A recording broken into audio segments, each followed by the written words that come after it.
Hello and welcome to Maximity's next 2-Minute Tuesday. My name is Bronya and this video is about version history.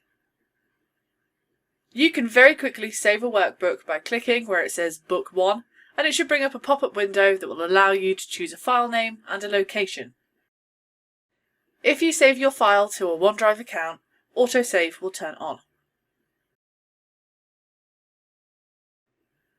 After you've saved your file, if you then click on the file name at the top of the screen again, it will now bring up a speech bubble that will allow you to change the name or change the location, but if you've saved to a OneDrive account, it also gives you access to version history. Clicking on version history will bring up the pane on the right hand side of the screen with all the autosaves listed. It shows you the date, time, and who made the modification.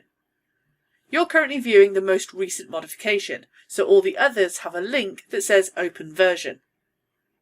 By clicking one of these links, it will open a new window with your file as it was when it was auto-saved at that time.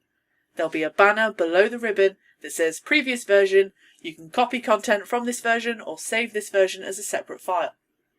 Click this text or file to save this version as another copy.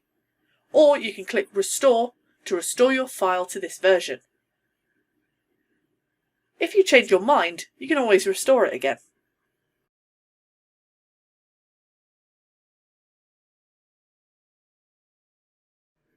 That's it for this week's 2-Minute Tuesday. Thank you for watching.